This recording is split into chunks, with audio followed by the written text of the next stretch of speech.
I've always had this quirk of showing up unannounced whenever I'm visiting someone. It all started back when I was a kid. I get a kick out of the reaction Helen has when I just appear out of nowhere. Her eyes sparkle, and she rushes over as if we're newly married. Even after 42 years together, that spark is still very much alive. So, it was December 21st, and I decided to cut my rideshare shift short for the day. Things were pretty slow in our quiet little beach community, and honestly, I was eager to head home and start getting ready for the holidays with my wife. Christmas is a big deal for us, especially now that it's just the two of us since our son Nathan married Amber. Just as I was about to leave, Roger, another driver who usually hangs out at the terminal, called out to me. "Arthur, taking off already? It's only 4. "Yep," I laughed, slipping my phone into my shirt pocket. "I hit my target today, and I want to surprise Helen." Roger laughed, giving me a friendly pat on the back. 40 years with surprises? That's the way to do it, Arthur. I climbed into my reliable 2016 Nissan Versa, which I bought a few years back after I couldn't handle construction work anymore. At 62, hauling cement and climbing scaffolding was no longer feasible. As I drove along familiar roads, I couldn't help but reflect on the life Helen and I built together. Our cozy little home took us nearly 30 years to finish, and I personally laid every brick. We scrimped and saved every penny, with Helen doing laundry and ironing for others while I worked double shifts, grabbing any opportunity that came along. Turning onto our street, something felt off. There was a shiny black Honda Civic I'd never seen parked outside our house, and right next to it was Nathan's truck. I wasn't expecting him until Christmas Eve, which was still 3 days away. Parking a bit down the street, I walked up slowly. This was unusual. Nathan never visited without giving a heads up, and who did that car belong to, if not him? As I got closer, I heard laughter, men and women, and the clinking of glasses. But what really struck me was seeing Helen sitting alone on the bench by our door, her head down and shoulders shaking. She was crying. I quietly approached, my heart racing, and gently asked, "Honey, what's the matter?" She looked up, startled and anxious, her eyes red and swollen. "R," she whispered, quickly wiping away her tears. "You're home earlier than I thought." "What's going on? Why are you upset?" I pressed, clutching her cold hands despite the warm afternoon. Her eyes darted anxiously to the half-open door, where the laughter continued to spill out. "It's nothing, just—" She stopped as Nathan's voice rang out. "Come on, Mom. Don't make this harder than it has to be. Just a signature," Nathan insisted, sounding exasperated. "Mr. Harold and Mrs. Miriam are here to help with the paperwork." My heart skipped. Nathan's in-laws, paperwork, signatures. A chill ran through me. "What papers?" I asked Helen quietly. She clenched my hands tightly, and I could see a fear in her eyes I'd never seen before. "They arrived 2 hours ago," she said, her voice shaking. "Nathan, Amber, and her parents, bringing beers, toasting. I had thought they came to enjoy the holidays with us." Then she stopped abruptly as footsteps approached the door. I quickly stood and edged to the side, partially hidden by the porch post. The door flung open, revealing Nathan. At 35, he was a spitting image of me. But his eyes, there was a look in them I never liked, especially since he got involved with Amber and her family. "Mom, you're making it unnecessarily difficult," he said, unaware of my presence. "Just sign the house transfer and power of attorney papers, and we can all relax. The house will be safer with us, not with you guys getting older." I stood there in shock. When I first heard those words, it completely threw me off. Transferring what? Power of attorney for the house? What in the world? I had to step away from where I was sneakily listening. "Nathan?" I called out, revealing myself. My son looked so startled that he nearly toppled over. His face shifted from a deep red to pale white in no time. "Oh, Dad." I didn't know you were there, he stammered, nervously glancing at the house. How long have you been listening? I let him know that I'd been there long enough to feel my irritation bubble over. What was all this talk about transferring things and power of attorney? Why are you trying to get your mother to sign something? Before Nathan could say anything, Amber appeared next to him. She was attractive, but her smile never quite reached her eyes. Mr. Arthur, what a pleasant surprise, she said with a fake cheeriness. We were just discussing you. Behind her, two more folks came into the picture, Mr. Harold Leidesma and Mrs. Miriam. Harold was a bulky guy with a perfect mustache and clothes that screamed money. Miriam was the total opposite, slim, with bottle blonde hair and jewelry that looked way too heavy for her petite frame. Mr. Arthur, always good to see you, Harold said, reaching out to shake my hand, but I ignored him and instead focused on my son. Nathan, what are these papers you're trying to get your mother to sign? Nathan darted a quick glance at his father-in-law before replying, Dad, it's no big deal. We just want to make sure the family's future is secure, he explained. With you still driving at your age, we're worried about accidents, risking losing the house. If it's in your name, I cut him off, catching my breath. This house? The one I put together with my own hands, piece by piece? The one your mom and I spent 40 years paying off? Mr. Arthur, Harold chimed in, his tone dripping with condescension, which only made me angrier. You're mistaken about this. We're just looking to protect the family assets. My son-in-law and I have connections that could ensure everything stays in order. Stays in order? I echoed, struggling to keep my cool. This house is just fine as it is. I've got the deed. All the paperwork is in order. I don't need anyone to protect it. Dad, you're being stubborn, Nathan argued. I could tell he'd been drinking, the way his eyes gleamed and his slight wobble. You're not getting any younger for all the driving.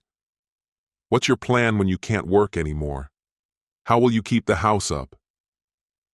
Feeling Helen gently squeeze my arm, pleading silently for me to stay calm, I took a deep breath. Your mother and I have been setting ourselves up for retiring, I said, keeping my voice even. We've saved enough. I have a pension. The house is fully ours. We don't need anyone else's help to keep what we already own.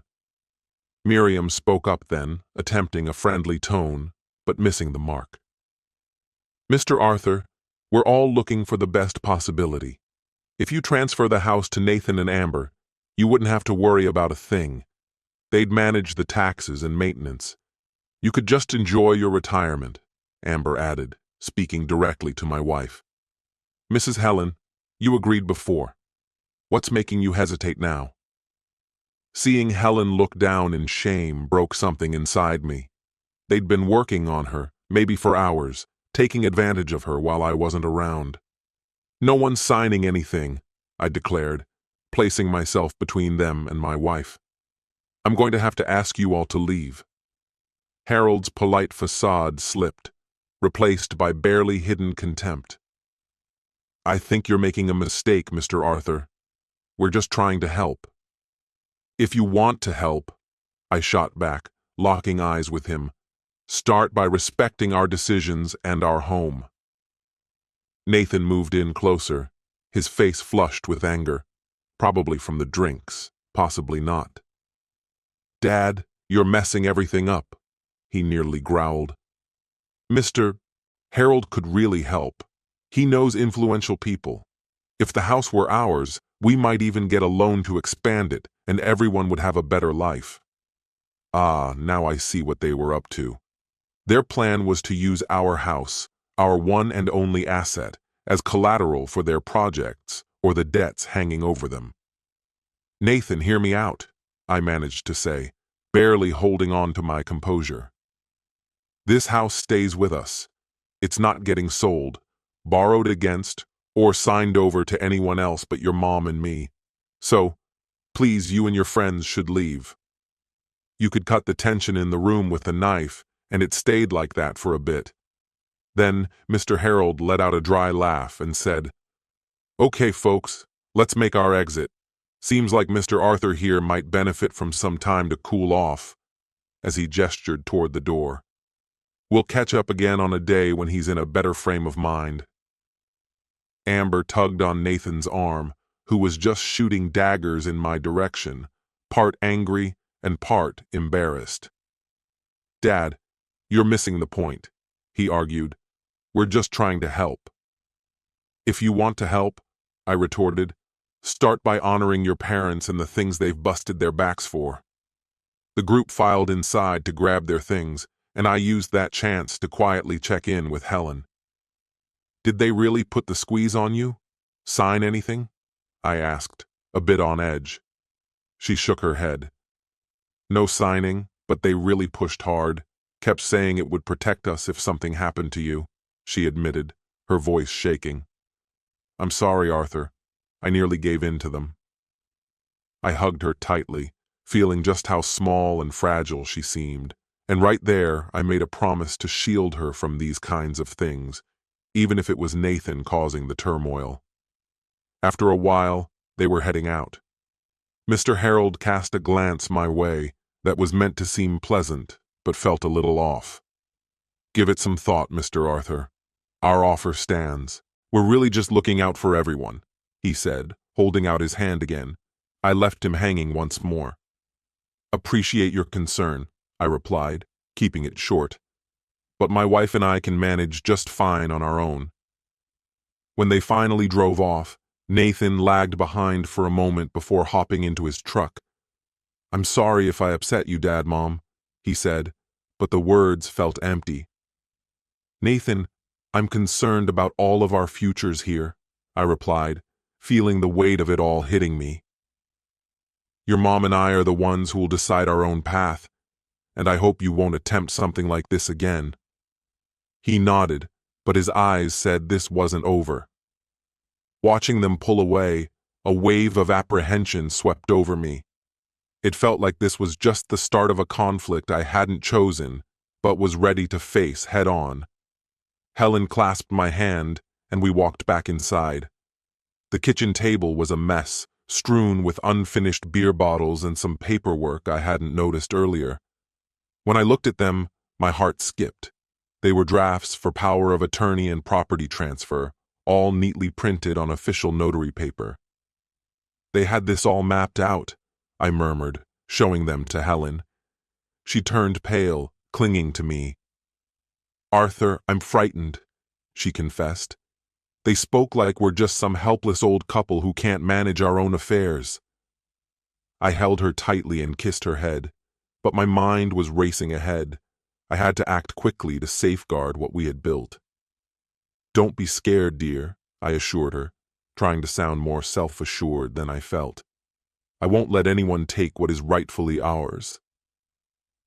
As I held her close, I took in the room, the cozy living space filled with memories, stories, and pieces of our journey.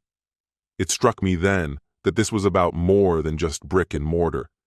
It was about preserving our dignity, honoring a lifetime of hard work, and defending our right to what's ours. That night, as Helen tossed in her sleep, I lay awake, already strategizing my next move.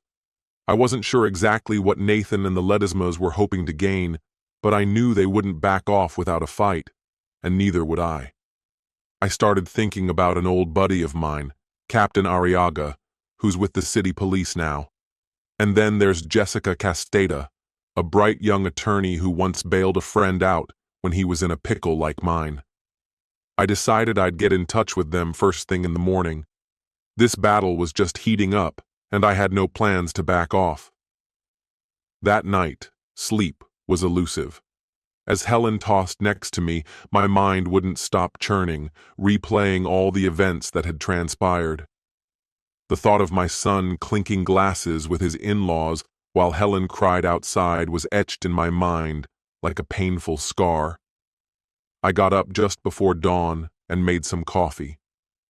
As I sat there at our tiny kitchen table, sipping the hot brew, I picked up my phone to call Roger. "Arthur," he answered, sounding half asleep. What's going on? It's just 5 o'clock. I need a favor, my friend. Can you cover my shift today? There's some important stuff I need to deal with. He paused before saying, Yeah, of course, Arthur. Everything all right with Helen? I'll explain everything later, I replied, not wanting to get into the details just yet. After hanging up, Helen's gentle hands rested on my shoulders. I hadn't even noticed her getting up.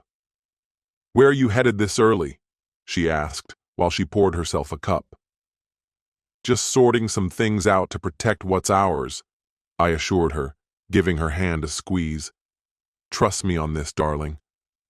She gave me that look, the one that still pierced right through to my core even after 42 years. Be careful, Arthur, she finally said. I know that look you get. I gave her a reassuring smile, though internally, a storm of determination and anger was swirling, emotions I hadn't felt this intensely in years. I'll always be careful, I promised her, then leaned in to kiss her forehead. I'm not going to just sit back this time. I headed over to the local police station first. It was as modest as they come, just a one-story building with paint peeling everywhere. A few young officers were clocking out when I got there, wiping sleep from their eyes after their night shift. Mr. Arthur, a familiar voice called out. And wouldn't you know it, Captain Arriaga was there. We grew up together before he became a cop, and I went into construction. Our paths crossed again when our kids went to the same school. Martin, good to see you, I said, shaking his hand. What brings you here so early? He gestured for me to follow him into his office. Just brewed some coffee. Once inside, I laid out everything that had happened the day before. As I talked, his expression shifted, turning serious. I know the Leesmas, he said, leaning back in his chair. Harold likes to talk big, but he's got a reputation for shady dealings. And Nathan? He hesitated for a moment. I'm sorry to say this, Arthur, but your boy's always been one to take shortcuts. I wasn't upset. Martin was just giving it to me straight. What can I do, Martin? I worry about them hassling Helen when I'm not around. Captain Arriaga pondered for a bit, rubbing his chin. Legally, there's little I can do unless they step over the line, he pointed out. But I'll have our patrols keep an eye on your place more often. If anything happens, give me a call right away. His offer to help was appreciated, but I knew I needed more, like some legal muscle. You heard of a lawyer named Jessica Castaneda? I asked. Castaneda? Definitely. She's great. Helped out a few folks I know with property stuff. Her office is just near the market. I made my way to her office right after that. Even though it was early, the lights were on. I knocked on the door with frosted glass, and a voice from inside told me to come in. Jessica Castaneda wasn't what I expected. She was young, probably in her 30s, wearing a sharp, sleek suit with her black hair pulled back into a bun. Her eyes, framed by thin glasses, studied me with curiosity as I entered. How can I help you? She asked, gesturing to a chair opposite her desk. I spilled out the whole situation, not leaving a single detail out. She listened intently, occasionally jotting down notes. Once I finished, she took off her glasses and sighed. Mr. Arthur, what you're facing is unfortunately quite common, she explained. Family members or others pressuring people to sign over assets, sometimes through deceit, sometimes with implied threats. What do we do to protect what's ours? She slid her glasses back on. First, let's check your documents. Have you got a will? About 10 years ago, we set something up for our estate, I mentioned. Nathan's our only child, so we decided everything would go to him. We really need to change that fast, she pressed. And also cancel any power of attorney that your son might have. Power of attorney? I was puzzled. We never gave him one. Jessica looked straight at me. Are you absolutely sure? Some people sign those papers without fully grasping their implications. A shiver ran through me. Helen told me she didn't sign anything the day before, but what if it happened earlier? I can't say for sure, I admitted. I'll have to check it out. Here's the plan, Jessica suggested, already grabbing her phone. I know all the notaries around here. I'll ask them to see if there's a power of attorney in your son's or daughter-in-law's name. Meanwhile, let's get a revocation drafted just to be safe. For the next few hours, Jessica and I were busy updating our legal stuff. While she worked on the documents, I gave her the details about our assets beyond the house. We've got some savings and a little patch of land outside the city, picked up a while back to retire one day. Then she said, Mr. Arthur, it'd be smart to put the house in a trust. This way, the property stays protected after you're gone, allowing your wife to live in it her whole life. After that, it could go to whomever you decide, or even be donated to a cause you care about. Most importantly, no one can force you to give it away. Just when she wrapped up typing, the phone rang, interrupting us. Jessica answered and became serious as she listened. After the call, she looked at me with concern. Mr. Arthur, we have an issue. Mr. Lopez, a notary we know, found a general power of attorney registered 6 months back for your son Nathan, signed by Mrs. Helen. My heart dropped. That's impossible, I protested. Helen wouldn't do that without telling me. Jessica mentioned, the signature looks real, but... She paused. Do you ever sign for her? Or are her signatures always authentically hers? Her question hit me like a ton of bricks, but I got her point. There are times I do sign for her, I confessed.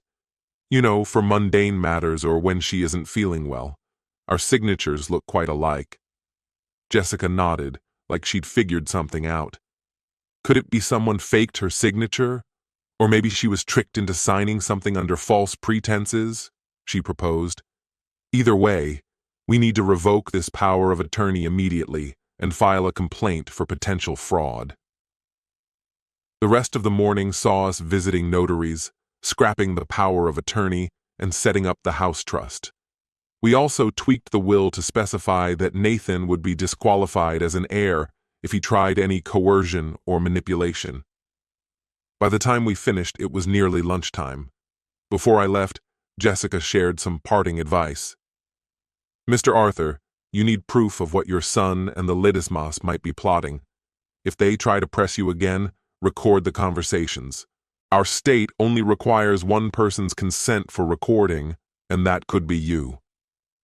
She helped me set up a recording app on my phone and showed me how to use it without drawing attention. Then, she handed over a folder with duplicates of all the paperwork we'd created. Keep these safe, she warned, and always have one with you when you step out, and call me any time if something comes up. Walking out of her office, I felt both stronger and more disheartened. Never did I imagine having to protect myself legally from my own child. On my drive back, my phone buzzed. It was Helen. Arthur, Nathan just phoned, she said, her voice tense. He said he's stopping by with Mr. Harold to discuss something important. I told her firmly, don't let them in. I'll be home soon. She assured me. I mentioned Mr. S. is working on the lock right now. Despite the stress, I couldn't help but chuckle. Helen had thought of a clever way to stall them. Mr. S. was just our neighborly locksmith, but everyone respected him. Smart move, my dear. I'll be there in 10. I kept my foot steady on the gas, sticking to the limit as I sped home. Pulling up to the house, there was Nathan's truck parked out front and right beside it, Mr. Harold's black Honda Civic. I felt my pulse quicken as I pulled into the driveway. Remembering what Jessica advised, I fired up an app on my phone and slipped it into my shirt pocket with the microphone clear. Once inside, you could cut the tension with a knife. Helen stood near the kitchen, looking uneasy, while Nathan and Mr. Harold sat at the table, papers scattered everywhere. No sign of Amber or Mrs. Miriam. Nathan looked up as I entered. Dad, good you're here, he said, standing up. I've been telling Mom we're worried about you. I squeezed Helen's hand, puzzled. Worried? About what exactly? Arthur cleared his throat before saying, Mr. Arthur, I think there was a misunderstanding yesterday. We're not here to take anything from you. We want to protect you. Protect us from what? I asked, genuinely curious. Nathan exchanged a look with Mr. Harold before explaining, Dad, there are people out there who prey on seniors, scammers, shady neighbors. Even the government could snatch properties without proper legal protection. The notion was ridiculous, and I almost laughed but held it in, wanting to hear their pitch. So, how do you propose to protect us? I asked. Mr. Harold pushed some documents toward me, explaining, It's simple. If we place the house under a controlled company, no one can touch it. You'd still live here, but in legal terms, you'd be more secure. As I glanced at the documents, it was evident they were trying to slip a sale contract under the guise of asset protection, complete with eyebrow-raising clauses. Did you put this together, Mr. Harold? I asked evenly. He smiled confidently. A lawyer friend did. He's top-notch, works with some major local families. Uh-huh, I said, setting the papers down. Nathan quickly chimed in. Yeah, Dad, I support this completely. It benefits us all. Also, Mr. Harold has offered me a significant role at his firm if we proceed. It's a great job with good pay. Ah, there it was. The real reason Nathan eyed our home. A cushy job offer with his father-in-law, perhaps his first taste of real work. Nathan, I began, weighing my words, how long has it been since you had a job? He didn't like that question. I'm not unemployed, Dad. I'm just between opportunities, but I've been doing stuff with Mr. Harold. What kind of stuff? I pushed. Before Nathan could respond, Mr. Harold interjected. Primarily real estate ventures. There's a lot of potential in this town, especially in up-and-coming areas like this. And then it hit me. Their scheme wasn't just about taking our house. They planned to flip it to developers, banking on our area's rising popularity. I see, I nodded, surprising them with my seeming agreement. You're right. Securing the family's assets is crucial. Mr. Harold looked victorious, and Nathan seemed relieved. I'm glad you get it, Dad. Nathan smiled, probably genuinely for once. Absolutely, I smoothly carried on. I actually just secured that myself this morning, made legal moves to protect our home. I pulled out the folder Jessica gave me and spread the papers on the table. This morning, Helen and I moved the house into an irrevocable trust, I explained.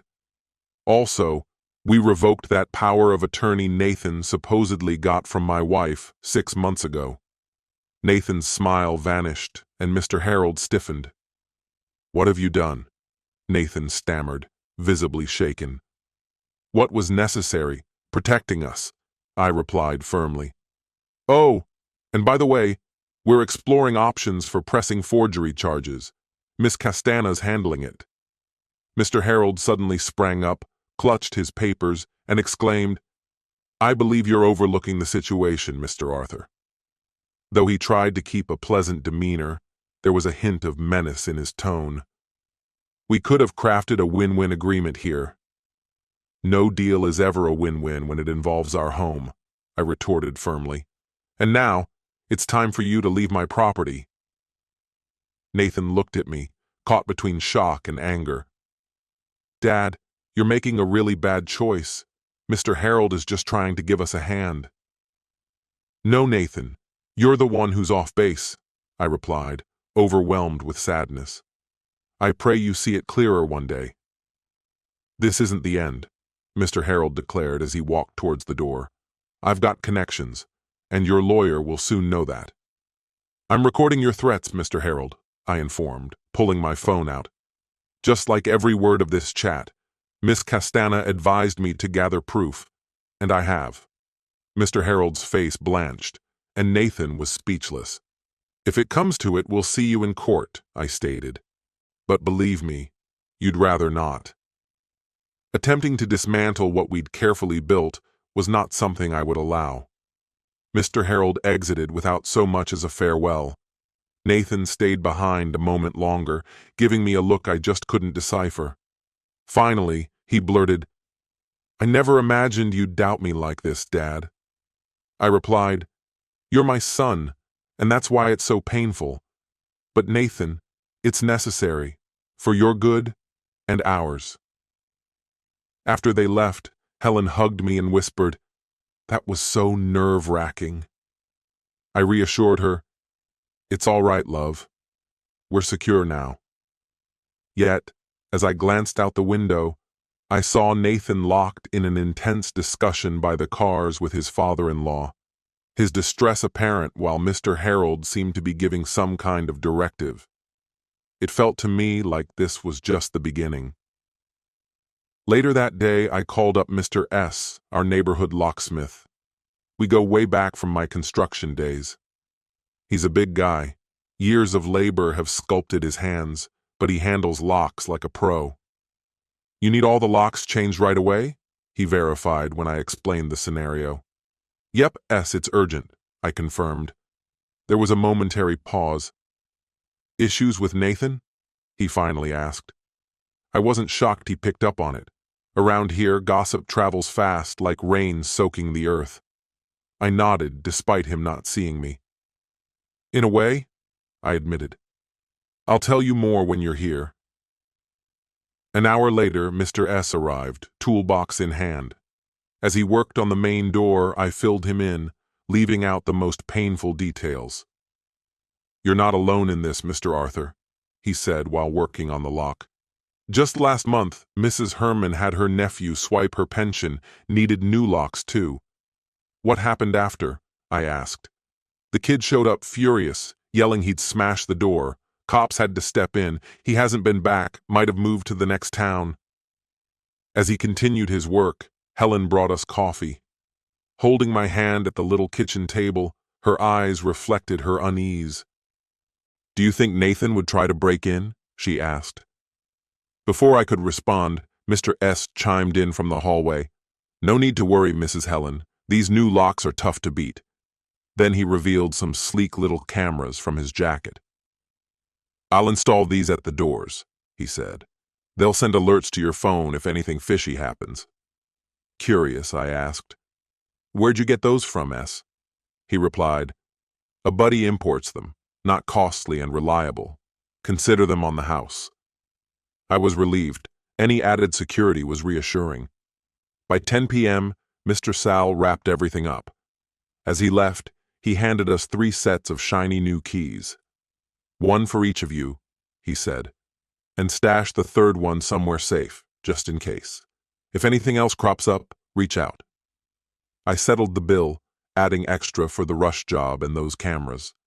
Once Mr. S. headed out, Helen and I just sat there in the living room, both of us lost in our own thoughts.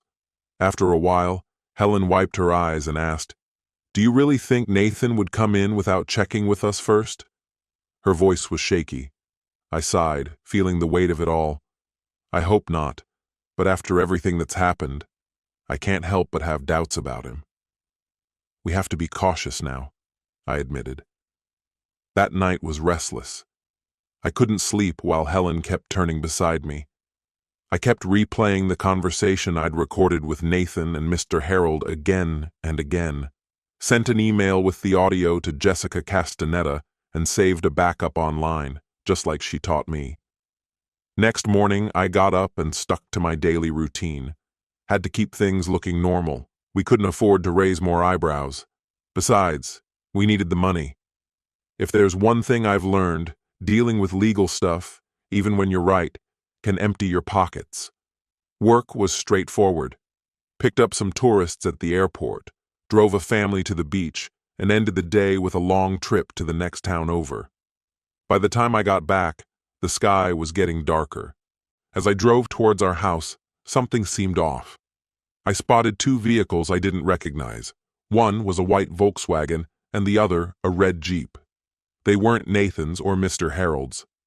A chill ran down my spine. I parked a little further away and walked over carefully. My phone buzzed.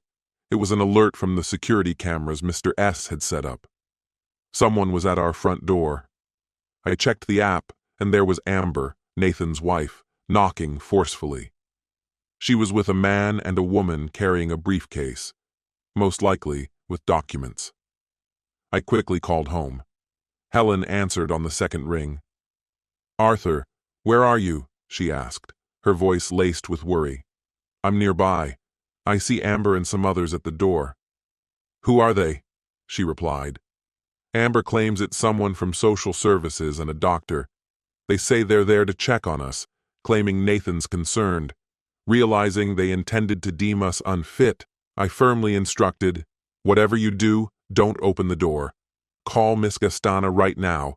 Her number is in the notebook by the phone.' Helen told me she already had, and that Miss Gastana advised against letting them in, promising she'd be over soon. Even though it was a mess, I felt a bit of relief. Helen was always quick on her feet. 'Well done, love. I'm going to get in touch with Captain Arriaga, too. I'm just 5 minutes out.' I hung up and immediately called Martin. He picked up right away, thank goodness. 'Arthur, is something wrong?' Martin asked. I explained, 'I've got people at my door trying to get in. They claim they're a social worker and a doctor, but we didn't set up any meeting with them. I think Nathan's behind this.' 'I'm on my way,' he assured me. 'Stay put until I arrive.' But waiting was tough. I got a little closer, hiding behind a tree to watch. Amber kept banging on the door harder, shouting, 'Mrs. Helen, we know you're in there. We're just trying to help. If you don't open up, we'll have to call the police.' Then I noticed the man filming the whole thing, likely trying to accuse us of being uncooperative. I couldn't just hide anymore. I stepped out from behind the tree and walked towards them, raising my voice. 'What are you all doing on my property?' They all jumped at the sound. Amber was quick to recover, flashing a fake grin. 'Mr. Arthur, nice to see you. This is Ms. Monica Vega from Social Services and Dr. Ramirez, who's here for a routine checkup.' 'A routine checkup?' I questioned, not buying it. 'Who ordered it? My wife and I didn't ask for this.'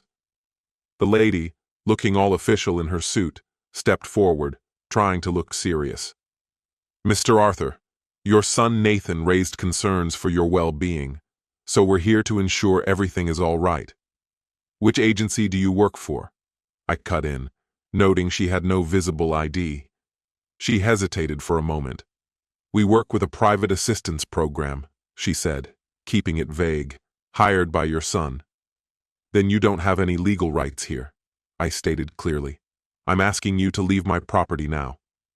The so-called doctor piped up, 'Mr. Arthur, we get why you're worried, but this is for your own good. It's just to verify if you and your wife can manage your stuff. It's standard because of your age.'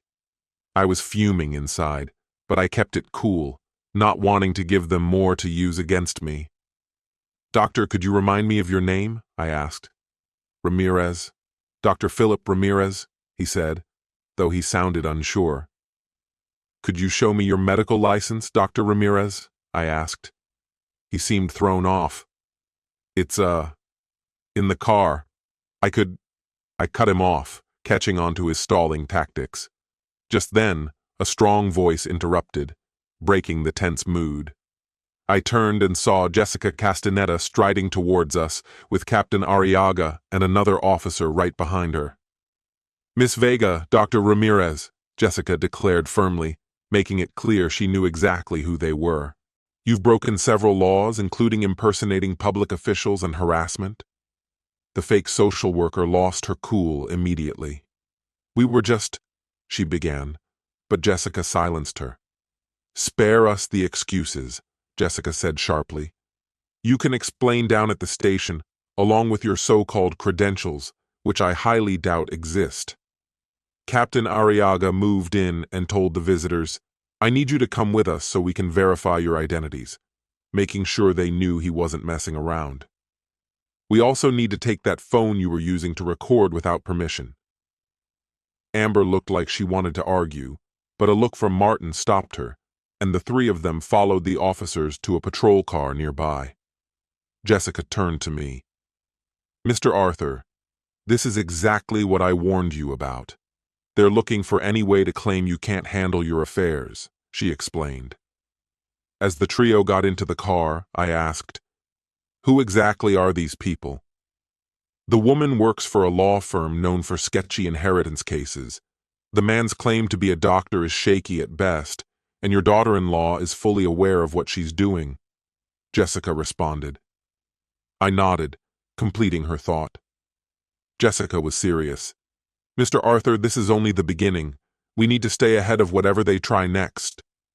Once inside the house, Helen was there, looking rattled, but still strong. After making sure she was okay, we all sat down in the living room to plan our next steps. "This was just a trial run," Jessica said. "They might try again, maybe with real officials next time. We need solid evidence showing you're totally competent." Helen wanted to know how we'd do that. "Tomorrow, we'll visit a geriatric doctor and a forensic psychologist for assessments," Jessica explained. "These reports will be crucial if they challenge your ability in court." I nodded, following the plan. Then I brought up the forged power of attorney. "I've filed a formal complaint. Mr.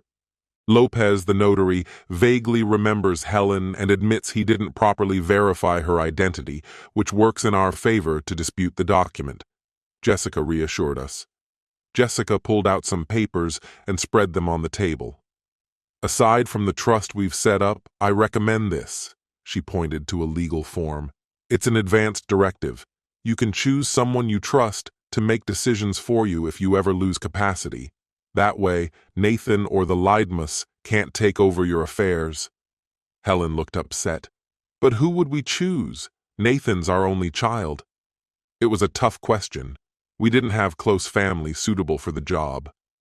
"Think about trusted friends, people who've proven their loyalty," Jessica advised. Roger came to my mind, a fellow driver who had been like a brother to me for over 15 years, although I wasn't sure he'd take on something this big. "I have someone in mind," I said, a bit hesitant. "But I need to ask him first." Jessica nodded sympathetically. "There's no rush on this.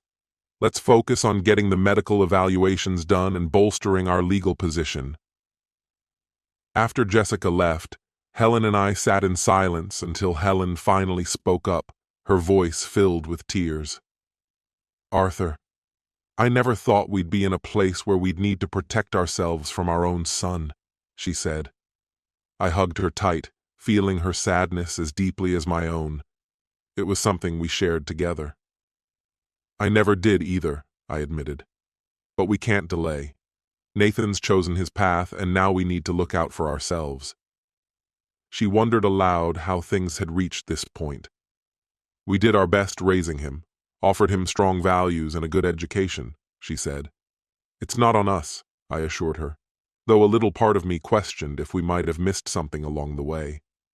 Nathan turned that corner when he got involved with the Leidmus. His involvement had twisted him inside out, or maybe it just revealed something that had always been there, Helen quietly suggested. I didn't have the words, so I just tightened my embrace as the room dimmed with evening shadows. The next day, just as Jessica had arranged, we went to see the geriatrician and a forensic psychologist. They were very thorough, asking all sorts of questions about our daily life, finances, our memory, and whether we were capable of handling decisions. I was relieved when both professionals confirmed we were definitely clear-minded and perfectly competent to manage our affairs. "You're both not only clear-headed but fully equipped to understand complex situations and make wise decisions," said the psychologist, an elderly gentleman with a kind demeanor. "I'll be sure to document that in my report." On our way back, I made a stop at a spot where rideshare drivers usually wait between jobs. I needed to have a word with Roger. I found him leaning against his car, sipping on some coffee, waiting for his next ride request. "Arthur," he greeted with a smile. "How are things? Managed to sort everything out?" "Getting there," I responded, taking a seat next to him on a weathered bench. "Actually, that's what I wanted to discuss." I filled him in on the whole saga, from the tense clash with Nathan and the in-laws to the evaluation attempt the day before.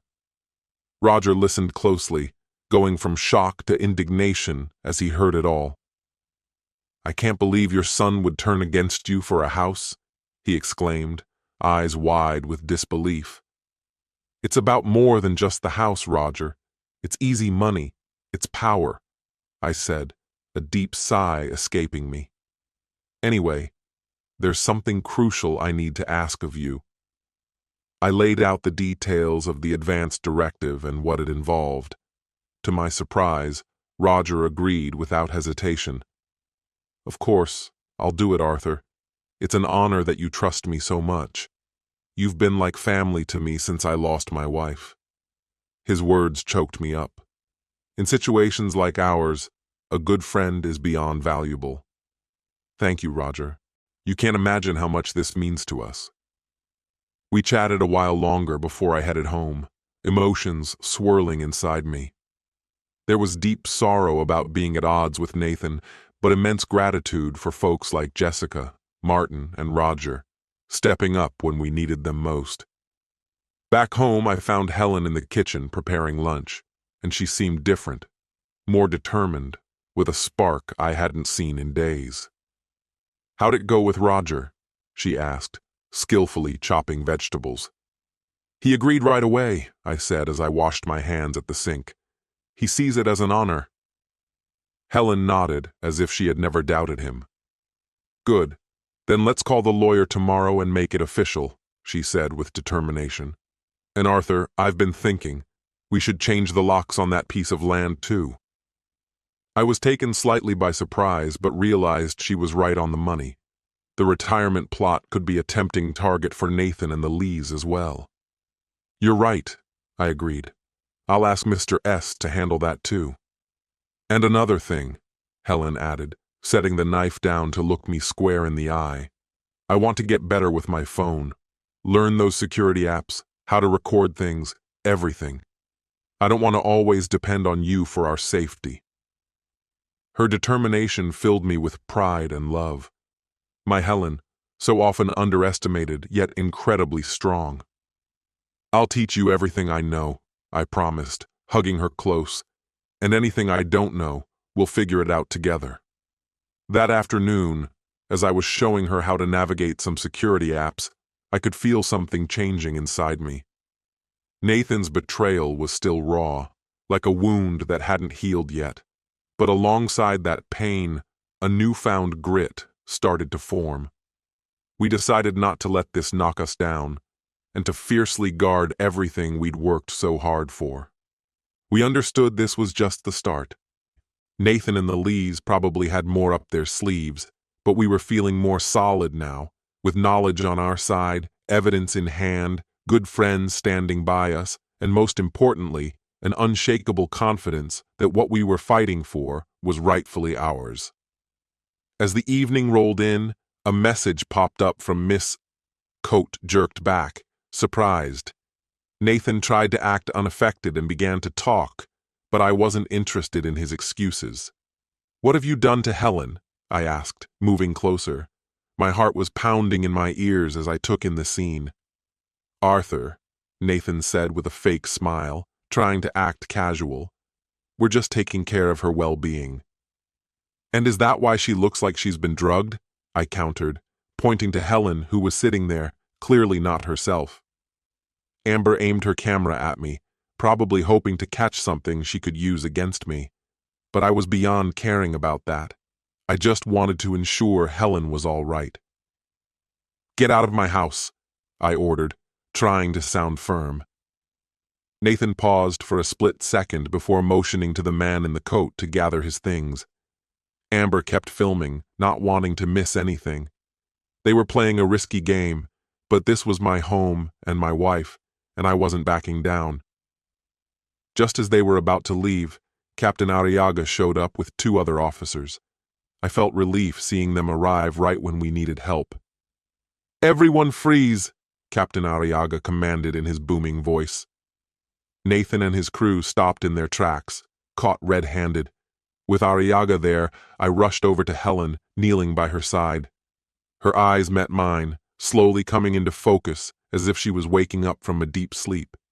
She gave me a weak smile, and I knew we had a fight still ahead, but now we weren't in it alone. The officers escorted Nathan, Amber, and the guy in the white coat outside for questioning, while Arriaga checked in to see if Helen was okay. As things calmed down, I looked at Helen and realized this wasn't the end. It was the start of standing firm together, of never letting anyone take advantage of us again. I was surprised to see the guy in the white coat stepping back from my wife, Helen. When I walked in, Helen seemed like she was trying to stand, but was clearly dazed. "Dad," Nathan said, recovering from his shock. "We weren't expecting you. We're just doing a medical check on Mom. She's been kind of out of it lately." "Out of it?" I repeated, moving over to Helen and taking her hand. It was chilly and a bit shaky. "What did you do to her?" I demanded. Mr. Arthur, the nervous guy in the white coat, jumped in. "Nothing serious. I gave her a mild sedative to help with her anxiety. She was really upset when we arrived." "And you drugged her without getting her consent?" I shot back, my voice rising. "Are you even a licensed doctor?" He mumbled something I couldn't catch while Amber kept filming everything. "Turn off that camera," I told her. "This is illegal." She fired back. "It's for everyone's protection, to show Helen's condition." That's when Helen spoke up, her voice weak but clear. "They tricked me, Arthur," she said, squeezing my hand tighter. She explained how they lied, saying I'd been in an accident and they had news about me, so she'd let them in before they forced pills on her. Anger flared up inside me. I moved toward Nathan, who stepped back. "Do you understand what you've done?" I asked, struggling to keep calm. "This is assault, elderly abuse, breaking and entering." Nathan tried to justify, saying, "We're just trying to help. Mom needs help, and you don't see it since you're always at work." But I cut him off. "Enough. Get out of my house now. And you—" I turned to the supposed doctor. "What exactly did you give my wife?" Looking more and more jittery, he pulled out a pill bottle. "Just a mild anti-anxiety medication," he said. "It won't harm her, and it'll wear off soon." I took the bottle from him. It would be evidence later. "Leave my house now," I demanded once more. Nathan was being stubborn. "We're not going anywhere. We've contacted the authorities, and they'll arrive soon," he said smugly. "Authorities?" I asked, feeling a knot tighten in my stomach. He nodded, grinning as if he had the upper hand. He told me they'd called social services because they were concerned about our mental health, and they were expected any moment now. Just as I was about to say something, the sound of cars pulling up caught my attention. My heart skipped a beat, fearing social services had arrived. But then a wave of relief washed over me when I saw Captain Arriaga's patrol car and Jessica Casteda parking as well. "Guess your authorities have shown up," I told Nathan with a sense of triumph. Captain Arriaga, followed closely by another officer and Jessica, walked in a moment later. Jessica rushed over to Helen. "Mrs. Helen, are you all right?" she asked. "They gave me something. I'm feeling lightheaded," Helen replied. Jessica's eyes narrowed as she turned to the man in the white coat. "Did you give her medicine without her consent? That's illegal, you know," she snapped. Meanwhile, Captain Arriaga approached Nathan and Amber. "I'm going to need you both to come down to the station to give your statements," he said flatly. "There are serious allegations here, including breaking in, administering drugs without consent, and impersonating an authority." "We weren't pretending to be someone we're not," argued Amber. "Our only goal was to help elderly people who apparently can't take care of themselves." Jessica stood up, her expression fierce. "I've got medical and psychological evaluations in my briefcase, proving that both Arthur and Helen are perfectly competent. These are verified documents from actual professionals. Unlike—" she threw a disdainful glance at the fake doctor. "Unlike those who waltz in drugging folks against their wishes." Realizing things were falling apart, the so-called doctor confessed, his voice trembling. "I didn't want this," he admitted. "They paid me to play this role. Turns out, I once dabbled in being a doctor, or at least faked it. The lady was probably confused, since I'm not really a doctor, just an actor with gigs in local commercials." Nathan was fuming, his anger full-blown as he shouted, "Shut your mouth, you fool!" But it was too late for damage control. The man, clearly scared, kept talking. "They gave me a script, directed me on how to act. They promised there'd be no legal issues, said it was just a family intervention." Captain Arriaga snapped the handcuffs on, declaring, "Everyone's coming down to the station. We'll sort out the charges there." Nathan saw the plan unraveling and panicked. His expression shifted to one of desperation. "Dad, please," he pleaded, stepping closer. "You have to understand. Mr. Harold roped me into this. He threatened my job, said he'd take everything away if we didn't get the house. I'm neck-deep in debt to him, Dad. I'm overwhelmed." I looked at Nathan, my heart heavy with disappointment. "So your solution was to sedate your mother and declare us incompetent so you could seize the house?" I asked, full of sorrow. "I never wanted it to get this far," he choked out, tears welling up. "Mr. Harold kept hounding me, said I'd face ruin without the house. He's got connections, Dad, threatened to end me." Captain Arriaga cut him short. "You can explain at the station," he said. And before long, my son, Amber, and the fake doctor were escorted out in handcuffs. I never imagined it would come to this. Jessica stayed with us while Captain Arriaga arranged for a real doctor to examine Helen. Thankfully, the sedative was mild and was wearing off. In the kitchen, as we waited, Jessica confided, "Mr. Arthur, Nathan and the Ledesmas have seriously crossed the line this time. It's way beyond a family spat over property. They've committed real crimes." I nodded solemnly, the weight of it all pressing down. "So, what's next?" I asked. "So, it's partly your decision," she said. "You could bring charges for everything that's happened, which would probably lead to Nathan and the Ledesmas going to prison." Even though I was upset, the thought of my son behind bars was heartbreaking. "And if we decide against pressing charges?" I asked. Jessica gave me a sympathetic look. "That's another route, but without facing serious consequences, they might try something like this again. The Ledesmas aren't known for giving up easily." That evening, I sat by Helen's bed as she breathed calmly, now fully awake. I spent hours mulling over what to do next. By morning, Helen and I had a meaningful discussion and made up our minds. We called Jessica and asked her to come with us to the station. Captain Arriaga was ready to chat when we arrived. Nathan, Amber, and the fake doctor were still in custody, though the Ledesmas had been questioned and released for now.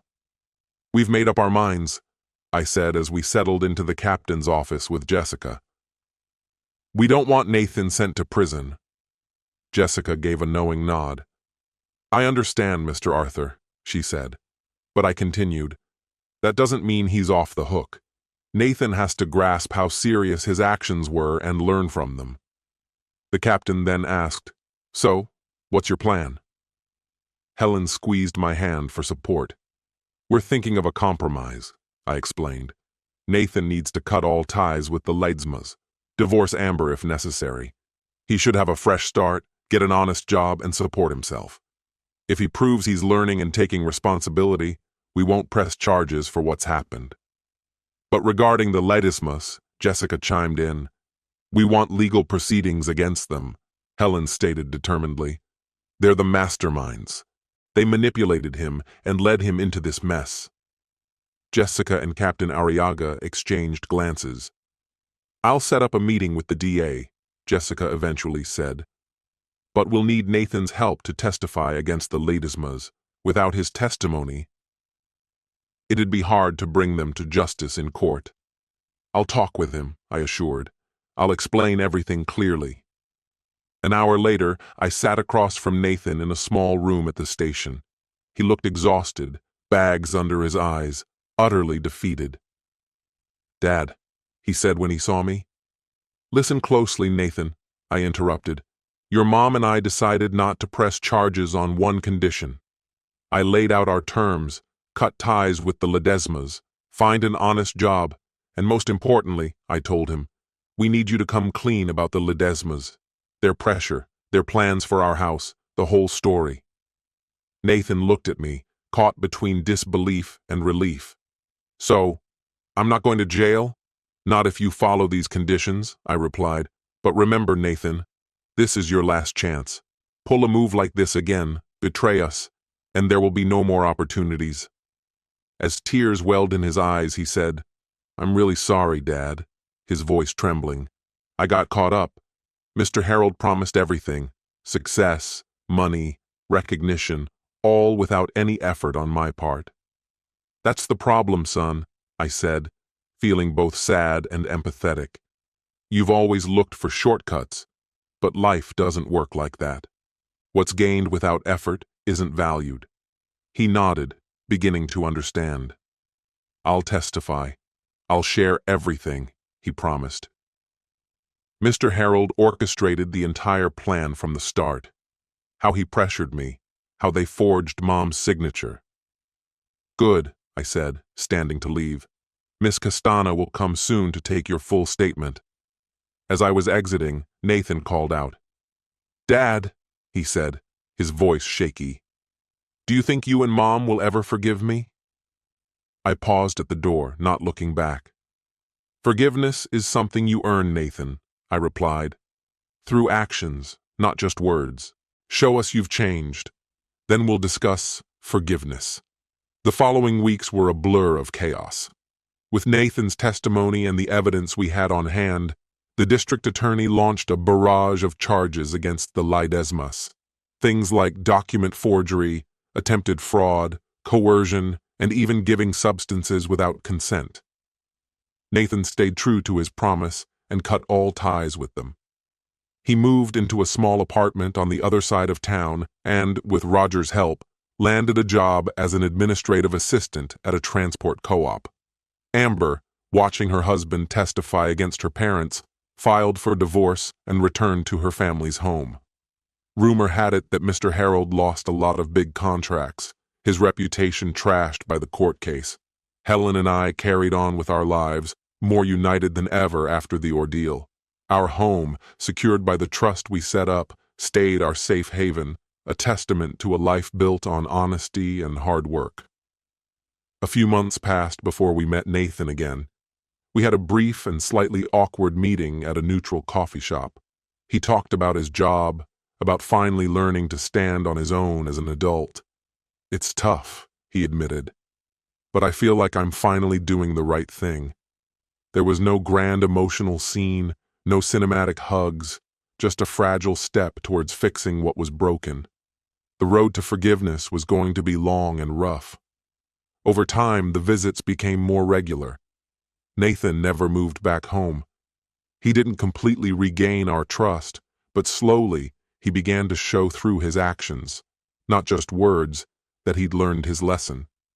That he understood an inheritance isn't a birthright, but something earned through character and deeds over time. As for the Ledesmas, justice was served. They managed to avoid prison, but were slapped with hefty fines and legal restrictions that seriously hampered their business dealings. One evening, Helen and I sat on our small porch, sipping coffee as the sun set behind the town. She took my hand. Her eyes still my anchor, even after more than 40 years together. "Arthur, doesn't it sometimes feel like this was all meant to be?" she asked as we stood side by side. "Maybe Nathan needed to bottom out to really change." "Could be," I replied, my hand gently holding hers. "But it's hard not to wish we hadn't gone through so much pain. Well, you know, suffering shapes character," she said with that quiet wisdom she always had. "What matters are the lessons we've learned through it all. Nathan's come to grips with consequences and responsibility, and we've discovered we're stronger than we thought," I added. She leaned her head on my shoulder and agreed. "And the life we've built is ours, something no one, not even our sun, can take from us. As the sun set, painting the sky a dazzling orange and purple, our modest yet respectable home stood behind us, a testament to years of shared struggles and victories, of broken dreams renewed. Holding Helen, I realized what mattered most wasn't just the house or the property deeds. It was everything we've created together. A life rich with honesty, relentless work, and enduring love. That's our true legacy. A legacy that remains untouched, even by those we care for deeply.